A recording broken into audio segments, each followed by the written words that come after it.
Hello दोस्तों, आप सभी का मेरे YouTube चैनल पर स्वागत है। आज हम कक्षा 10 का सामाजिक विज्ञान का 11वां चैप्टर देखेंगे, जो कि है भारत जल संसाधन।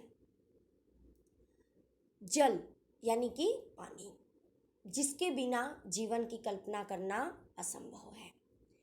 जल जो है एक ऐसा संसाधन है कि जिसका कोई दूसरा विकल्प नहीं है। जल जो है यह हमारे जीवन के टकाए रखने के लिए बहुत ही उपयोगी है। हमारे घरेलू कार्यों में, उद्योगों में और जो पीने के लिए जल का भरपूर मात्रा में उपयोग किया जाता है। और बढ़ती हुई जनसंख्या के कारण भविष्य में जल की कमी बहुत ही महसूस हो सकती है, क्योंकि जल यह एक मर्यादित संसाधन है। और हमारे आने वाली पीढ़ियों के लिए, हमारे जो भी आने वाली संतान है उनके लिए जल भविष्य में बचा रहे, इसके लिए वर्तमान में हमें उसका बहुत ही समझदारी पूर्वक उपयोग करना होगा। जल स्रोत के मुख्य 3 प्रकार हैं। एक है वृष्टि जल, भूपृष्ठीय जल और भूमिगत जल। वृष्टि जल अर्थात तो पृथ्वी पर जल संसाधन का मूल स्रोत वृष्टि है, जैसे कि नदी, सरोवर, झरने और कुएं, ये गौण स्रोत हैं। ये सभी जो भी स्रोत हैं ये वृष्टि के आभारी हैं। वृष्टि मतलब जो बारिश के माध्यम से जो भी जल एकत्रित होता है, ये जल जो बारिश के माध्यम से जो जल होता है, ये जल नदी में, सरोवर में, कुओं में, झरनों में यह संग्रहित होता है और जिसका उपयोग हम करते हैं।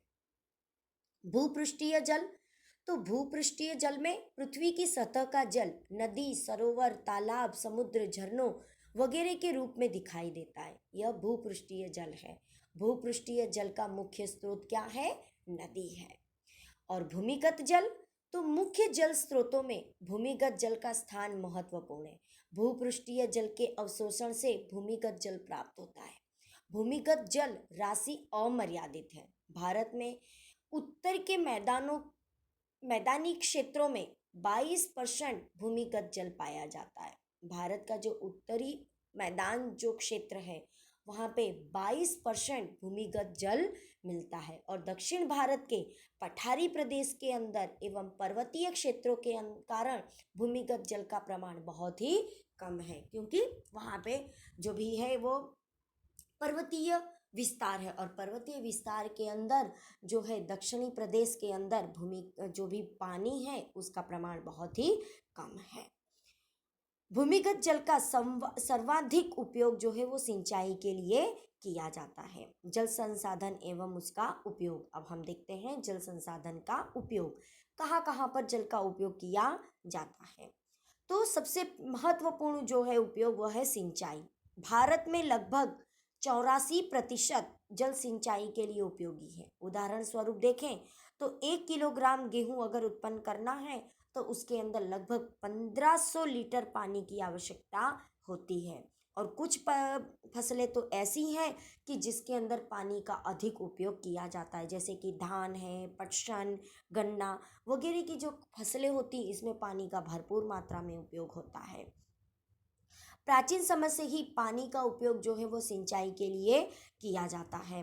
कावेरी नदी में ग्रांड एनीकट नामक प्रसिद्ध नहर का निर्माण 2री सदी में किया गया था। 1822 में उत्तर प्रदेश का पूर्वीय यमुना नहर का निर्माण किया गया था। यमुना नहर का निर्माण कब हुआ था? 1882 में उत्तर प्रदेश के अंदर। भारत में सिंचाई के मुख्य 3 माध्यम हैं। एक है कुआं या ट्यूबवेल, कुआं के माध्यम से, नहर के माध्यम से और तालाब के माध्यम से।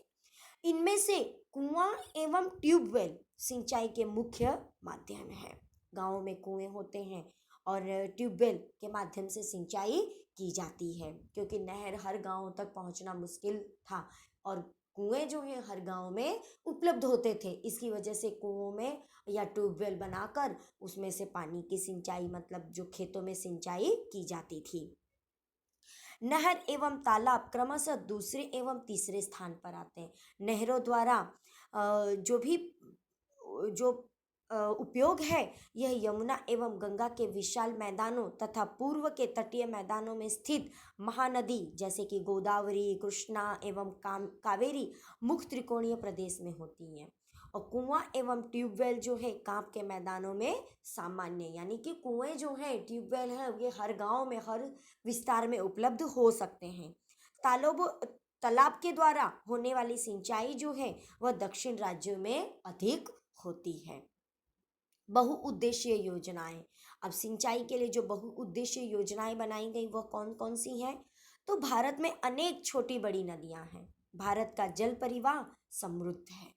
इसका कारण भारत का भूपृष्ठ ऐसा है कि अनेक नदियां दूसरी नदियों से मिलकर उसका पानी समुद्र में ले जाती हैं। इस जल का उपयोग अनेक उद्देश्य के लिए होता है। जैसे कि नदियों पर बहुत सारी योजनाएं बनाई जाती हैं, उनके ऊपर बंध बांधकर जमीन का कटाव रोकना, सिंचाई एवं पेयजल के लिए उद्योग, बस्तियों को दिया जाने वाला पानी, बिजली उत्पादन के लिए, आंतरिक जल परिवहन के लिए, मनोरंजन, फिर वन्य जीव संरक्षण आदि के लिए जो है ये उद्देश्य के लिए ये बनाया जाता है।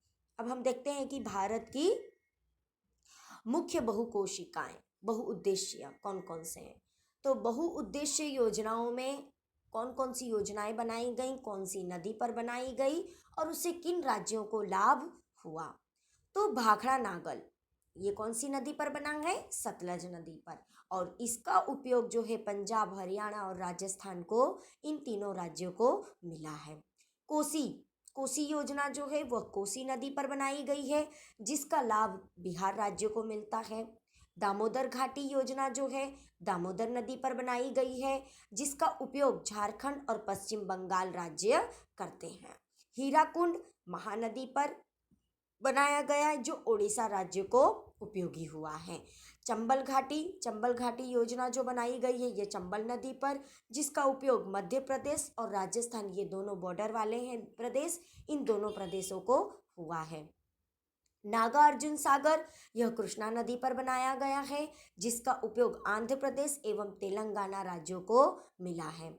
कृष्णराज सागर कावेरी नदी पर बनाया गया है, जिसका उपयोग कर्नाटक एवं आंध्र प्रदेश को मिला है, उसका लाभ।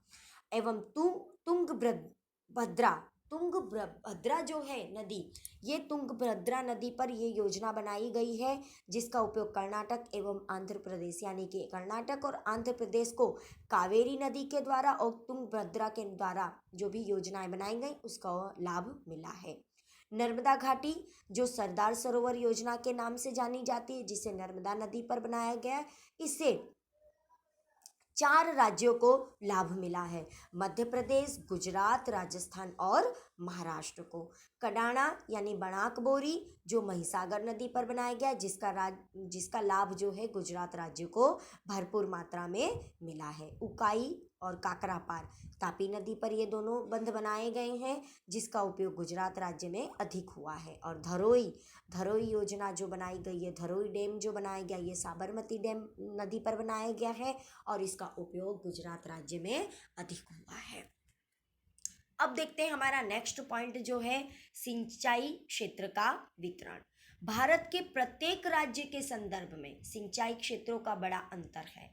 आंध्र प्रदेश के तटीय जिले तथा गोदावरी कृष्णा नदी के मुख्य त्रिकोण प्रदेश, ओडिशा की महानदी का मुख्य त्रिकोण प्रदेश, तमिलनाडु में कावेरी का मुख्य त्रिकोण प्रदेश, पंजाब, हरियाणा तथा पश्चिम उत्तर प्रदेश आदि देश से सघन सिंचाई क्षेत्र हैं। यानी कि जो तमिलनाडु के जो भी मुख्य त्रिकोण प्रदेश जो हैं, यह मतलब सिंचाई के लिए मुख्य क्षेत्र माने जाते हैं। स्वतंत्रता पश्चात यानी स्वतंत्रता के बाद में भारत का कुल जो भी सिंचाई क्षेत्र है वो लगभग 4 गुना बढ़ा है।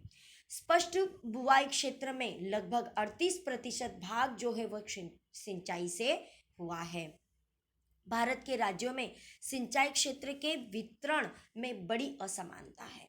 मिजोरम में स्पष्ट बुवाई क्षेत्र में केवल 7.3% क्षेत्र में सिंचाई होती है, जबकि पंजाब में सिंचाई क्षेत्र का प्रमाण 90.8% रहा, यानी सबसे अधिक जो है सिंचाई पंजाब में होती है। उसका कारण भी दोस्तों आपको पता होगा कि पंजाब में 5 नदियों का संगम है, 5 नदियां हैं वहाँ पे, इसी वजह से वहाँ पे सिंचाई बहुत अधिक होती है और वहाँ पे जो गेहूं का उत्पादन भी अधिक मिलता है। कुल सिंचाई क्षेत्र का प्रमाण स्पष्ट बुआई क्षेत्र के संदर्भ में बहुत असमान है। पंजाब, हरियाणा, उत्तर प्रदेश, बिहार, जम्मू एवं कश्मीर, तमिलनाडु एवं मणिपुर में बुआई के विस्तार 40% से अधिक भाग सिंचाई के अंतर्गत है। यानी जो भी वहाँ पर जो भी क्षेत्र जो है वहाँ पे 40% से भी अधिक प्रतिशत से अधिक बुआई होती है। यानी यहाँ पे जो सिंचाई की सुविधाएं आसानी से उपलब्ध हो रही हैं। नदियां हैं, नदियों के कारण ही यहाँ पर सिंचाई की जो भी समस्या थी उसका निराकरण लाया गया है।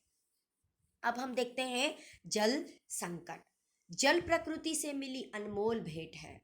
बस्ती जो भी जनसंख्या जो बढ़ रही है और इसकी वजह से अनाज की मांग दिन प्रतिदिन बढ़ रही है और जो नगदी फसल है उसका उत्पादन, बढ़ते शहरीकरण एवं लोगों के बदलते जीवन स्तर के परिणाम स्वरूप पानी की तंगी निरंतर बढ़ती जा रही है। आपने देखा होगा कि शहरों के अंदर जो जनसंख्या कम थी वो आज शहरों में बढ़ गई है। गाँवों के अंदर सिंच जो जब जनसंख्या बढ़ती है तो क्या होता है कि अनाज की सबसे पहली ज़रूरत होती है जो भोजन, भोजन के लिए अनाज चाहिए। अनाज का संपूर्ण भार जो है वह खेती के ऊपर टिका हुआ है और खेती के लिए जल उपयोगी है।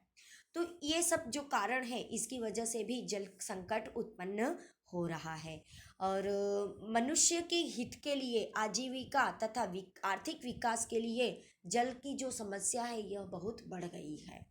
वर्तमान समय में भी पश्चिमी राजस्थान के शुष्क क्षेत्रों तथा दक्षिण के प्रायद्वीप पठारी प्रदेश के आंतरिक भागों में जल संकट की गंभीर समस्या उत्पन्न हुई है। सैकड़ों गांव तथा कुछ नगरों में पानी की गुणवत्ता घट रही है। क्यों?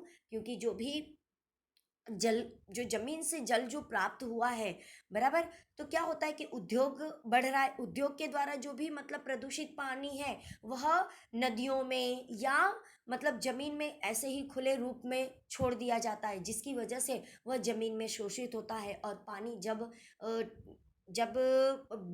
ट्यूबवेल द्वारा या मतलब किसी अन्य संसाधन के द्वारा जब पानी निकाला जाता है, जल की प्राप्ति की जाती है, तो उसमें दूषित पानी निकलता है और ये दूषित पानी की वजह से कई भयंकर बीमारियां भी फैल रही हैं। पेयजल की प्राप्यता तथा शुद्धता जीवन की आधारभूत आवश्यकता है। पीने के पानी की सुविधा बढ़ाने के लिए प्रयत्नों के बावजूद जो पानी की मांग है यह बढ़ती जा रही है और पानी को पूरा करना यानी कि उसकी आपूर्ति यह एक गंभीर समस्या बन गई है।